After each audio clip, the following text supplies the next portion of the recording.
आजाद वो तब थे जब कांग्रेस में थे, अब तो गुलाम हो गए। उन्होंने कहा कि आजाद अब मैं हूँ, पहले नहीं, मैं कह रहा ना कि आजाद वो तब थे, ये तो उन्होंने कहा, ये मैं आपको कह रहा हूँ कि आजाद वो तब थे जब कांग्रेस में थे। तब बोलने की इजाजत थी, तब बात करने की इजाजत थी, तब चलने फिरने की इजाजत थी। ये तो अब बंद गए हैं। अब तो सारी डायरेक्शन नागपुर से आ रही है भट्ट साहब को कि सुबह ये बोलना है और शाम को ये बोलना है। आजाद लकब जो था वो तब था जब कांग्रेस पार्टी का हिस्सा थी, अब नहीं है। अब नहीं। अब तो उनको जब उन्होंने सब कुछ छोड़ दिया तो उनको ये लकब भी छोड़ देना चाहिए और लोगों को बता देना चाहिए कि मैं वो गुलाम नबी भट्ट साहब हूँ जिसने इंदरवाल से पहला चुनाव लड़ा था और 1000 से कम वोट लेकर जमानत जब्त हो गई थी मेरी। और मैं आज़ाद तब बना जब मैंने वाशिक से चुनाव लड़ा, इंदिरा गांधी जी की मेहरबानी से, कांग्रेस पार्टी के निशान से, इंदिरा गांधी जी के काम से, और मेरा नाम ट्रांसफॉर्म हो गया। कोई उनकी बातों को अब सीरियसली नहीं लेता है। आप लोग भी उनका नाम लेना बंद कर दीजिए। जुमा 7 दिन उनकी पार्टी को बचेंगे, उनका टंटा ही गोल हो जाएगा। जिस तरह से यहाँ भारतीय जनता पार्टी का सुखड़ा साफ हो जाएगा, उससे पहले ही भट्ट साहब की पार्टी का सुखड़ा भी साफ हो जाएगा। जो दावे भारतीय जनता पार्टी कर रही है या जो मुद्दे भारतीय जनता पार्टी उठा रही है, ये मुद्दे पिछले 8 साल से उठ रहे हैं और 8 साल से यहाँ पर directly control Bharatiya Janata party का है। अगर हम लोग कोई इक्का दुक्का परेशानियां हल नहीं कर पाए थे तो पिछले 8 साल से इन लोगों ने हल क्यों नहीं की? ये आज भी पिछले 70 साल की गलतियां गिना रहे हैं। अरे आप अपने 8 साल का हिसाब दो। आपने 8 साल में क्या दिया सिवाय लाठी और डंडों के इन सभी कम्युनिटीज को? क्या दिया? आप एक समुदाय को उठाकर दरअसल कम्युनिटीज को तोड़ने का प्रयास कर रहे हैं, जो भारतीय जनता पार्टी की बेसिक राजनीति। यहाँ की आवाम इस बाबूशाही से तंग है, यहाँ की आवाम इस तानाशाही से तंग है। जिस ऑफिस में जाइए ताला लगा हुआ है कि बाबू लोग मिलते नहीं हैं लोगों से। इनसे सवाल करने वाला कोई तो होना चाहिए, लोगों की आवाज उठाने वाला कोई तो नुमाइंदा होना चाहिए। पिछले 8 साल में सिवाय दुख, दर्द, परेशानियां, इसके अलावा उन्होंने जम्मू कश्मीर की आवाम को कुछ नहीं दिया है। और इन सभी चीजों का जवाब जो है भारतीय जनता पार्टी से चुन चुन के यहाँ की आवाम इंतखाबात में लेगी। आदाब, हमारे साथ कांग्रेस के स्पोक्स पर्सन डॉक्टर जहांजीब सरवाल जुड़े, इन्हीं से मजीद गुफ्तगू करेंगे और मजीद सवाल करेंगे और उन सवालों के जवाब लेंगे। जी, सबसे पहले हमारे चैनल में आपका खैर मकदम। सबसे पहला मेरा सवाल आपसे रहेगा, भारतीय जनता पार्टी हमेशा ये कहती आ रही कि कांग्रेस परिवारवाद को बढ़ावा दे रही है और आज तक जम्मू कश्मीर में जो फार फ्लंग एरिया में रहते थे, मैंने कम्युनिटी की अगर हम बात करें, चाहे वो एसटी कम्युनिटी के लोग हैं, पहाड़ी कम्युनिटी के लोग हैं या कई और समाज के लोग, उन्हें जो आज तक कांग्रेस ने वो अपने हकूक़ नहीं दिए और ये हकूक़ उन्हें भारतीय जनता पार्टी के दौर में मिले। इसके बारे में आप क्या कहेंगे? जी, भारतीय जनता पार्टी के इन झूठे दावों पे, इन झूठी बातों पे क्या बात करनी? किस परिवारवाद की बात करते हैं आप? जिस परिवार ने 2 लोग इस देश के लिए, जिस परिवार के 2 लोगों ने शहादत दी है, अगर इस शहादत देने को परिवारवाद कहते हैं तो हाँ, मैं फ़ख्र से परिवारवादी हूँ। उस परिवार का परिवारवादी हूँ जिस परिवार ने 2 लोगों की शहादत दी है। हम इन लोगों की तो तरह तो है नहीं जो आज़ादी की लड़ाई में अंग्रेज़ों को माफ़ीनामे लिख के देते थे। इनको क्या पता कौन सा परिवार, इनको क्या पता ये किस परिवार की बात कर रहे हैं। इसलिए ये परिवारवाद का जो झूठा नैरेटिव है, इसको भारतीय जनता पार्टी को बंद कर देना चाहिए। इसको अब देश के लोग सुनने वाले नहीं हैं, क्योंकि देश के लोगों को बहुत अच्छे से पता है कि एक तरफ एक राष्ट्रवादी परिवार कांग्रेस परिवार और एक तरफ बरतानिया वालों का साथी संघ परिवार। तो इसमें अब फर्क देश की जनता क्लियरली कर चुकी है। अब देश की जनता को और ज़्यादा कुछ समझाने की ज़रूरत नहीं है। जिस तरह अगर मरकज़ की बात करें, मरकज़ में हमेशा कांग्रेस की हुकूमत रही। अगर जम्मू कश्मीर की बात करें तो जम्मू कश्मीर में कई बार कांग्रेस ने हुकूमत की अलायंस, चाहे वो पीडीपी के साथ हो, नेशनल कॉन्फ्रेंस के साथ। लेकिन अगर हम एसटी कम्युनिटी की बात करें, पहाड़ी तबके की बात करें, बाल्मीकि समाज की बात करें, पीओके रिफ्यूजीज़ की बात करें, तो भारतीय जनता पार्टी का साफ कहना है कि आज तक कांग्रेस हुकूमत ने जो इन्हें दबा के रखे, इन्हें अपने हकूक़ नहीं दिए गए। जी देखिए, मैंने कहा कि जो दावे भारतीय जनता पार्टी कर रही है या जो मुद्दे भारतीय जनता पार्टी उठा रही है, ये मुद्दे पिछले 8 साल से उठ रहे हैं और 8 साल से यहाँ पर directly control Bharatiya Janata party का है। अगर हम लोग कोई इक्का दुक्का परेशानियां हल नहीं कर पाए थे तो पिछले 8 साल से इन लोगों ने हल क्यों नहीं की? ये 8 साल होने के बाद भी 8 साल सरकार चलाने के बाद भी आज भी पिछले 70 साल का राग अलाप रहे, ये आज भी पिछले 70 साल की गलतियां गिना रहे। अरे आप अपने 8 साल का हिसाब दो, आपने 8 साल में क्या दिया सिवाय लाठी और डंडों के इन सभी कम्युनिटीज को? क्या दिया? धरना प्रदर्शन पर बैठे हुए लोग, उनको क्या दिया?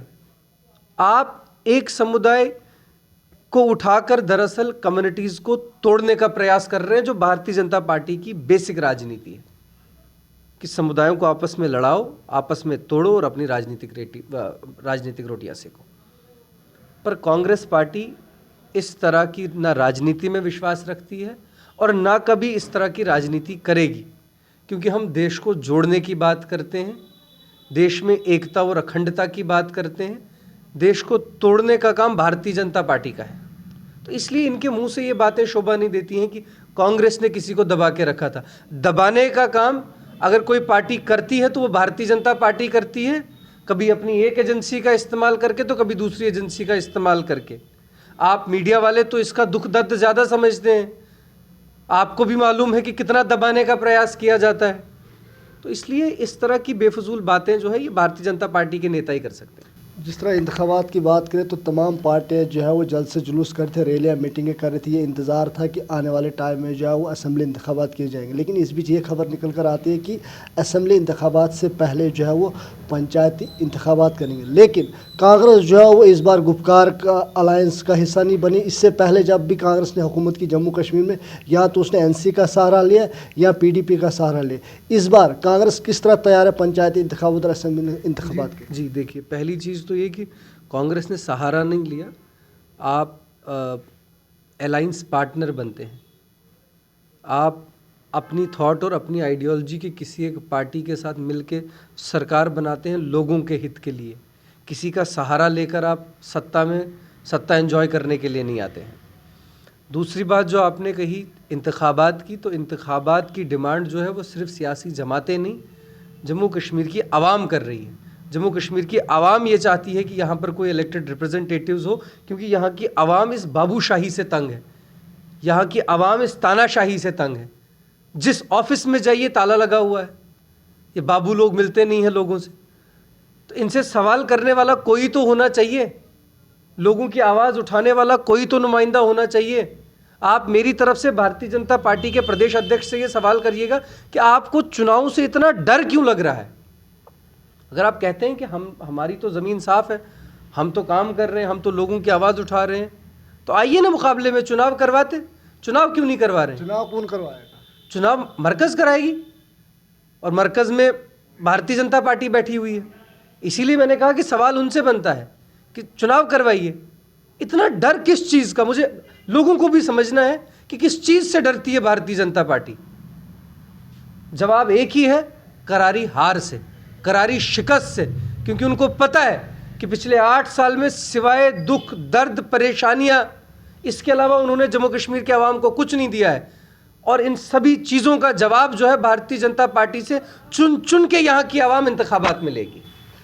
अगर हम बात करें, जिस तरह कांग्रेस का हमेशा ये नारा रहता था कि हमारे लीडर गुलाम नबी आज़ाद फ़ख्र हिंद, आज वही गुलाम नबी आज़ाद ने अपनी अलग पार्टी बनाई, डेमोक्रेटिक आज़ाद पार्टी, जिसमें कांग्रेस के तमाम सीनियर लीडर उन्होंने अपने साथ ले लिए। और हमेशा ये देखते आ रहे हैं लोग कि JKPC के जम्मू कश्मीर के प्रेसिडेंट और गुलाम नबी आज़ाद के खेमे के लीडर एक दूसरे के ऊपर तंज कसर, इल्ज़ाम तराशी की जा रही है। इसके बारे में आप क्या कहेंगे? जी देखिए, गुलाम नबी भट्ट साहब हो या उनकी पार्टी पर मैं कोई भी टिप्पणी नहीं करना चाहूँगा।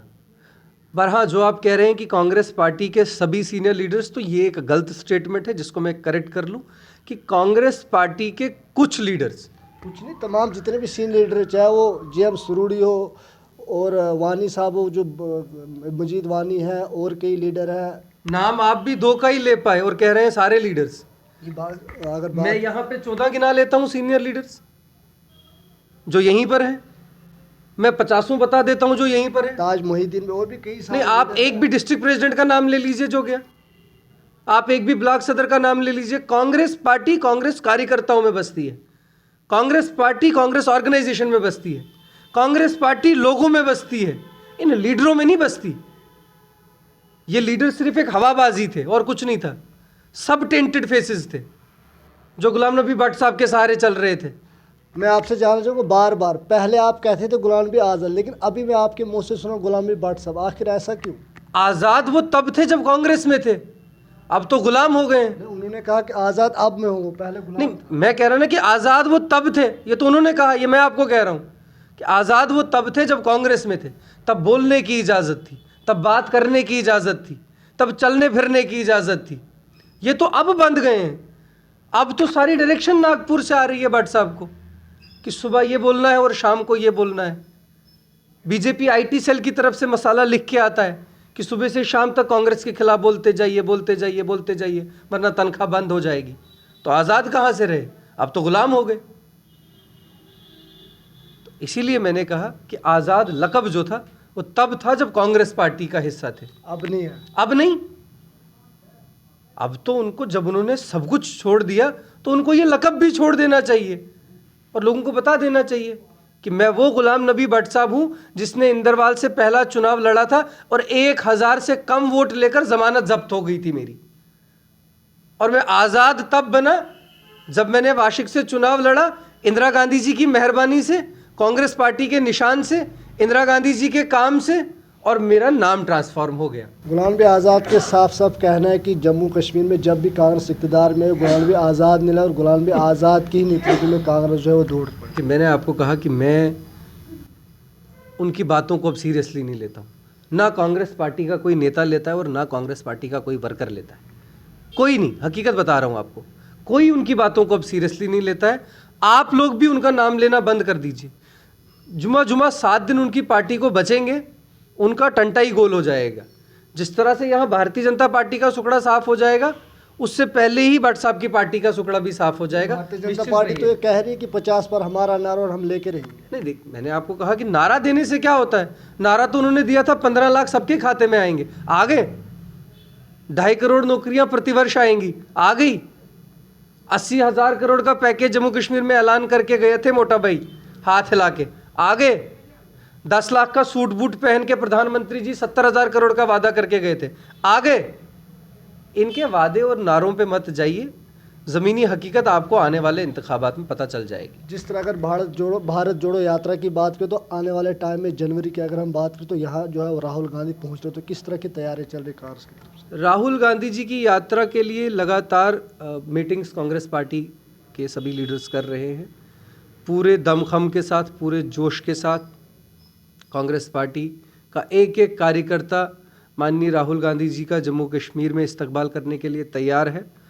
और इसके अलावा मैं आपको एक ख़ास बात बताऊं कि राहुल गांधी जी की यात्रा का स्वागत के लिए जो है कांग्रेस पार्टी से ज़्यादा लोग तैयारियां कर रहे हैं, जनता तैयारी कर रही है। क्योंकि राहुल गांधी जी की इस यात्रा ने लोगों को ये मैसेज दे दिया है, ये बता दिया है कि भारत जोड़ो यात्रा कांग्रेस पार्टी की यात्रा नहीं है, ये राहुल गांधी जी की यात्रा नहीं है, ये इस देश के आम नागरिक की यात्रा है, जिसको इस देश का आम नागरिक ही चलाएगा। चलिए, ये थे डॉक्टर जहांगीर सरवाल, कांग्रेस के एक स्पोक्स पर्सन जिनके साथ हमने कई सवाल किए और बेबाकी से कई सवालों के जवाब दिए। आप बने रहें हमारे साथ। दीजिए अपने मेज़बान इम्तियाज़ नाइक को इजाज़त। खुदा हाफिज़।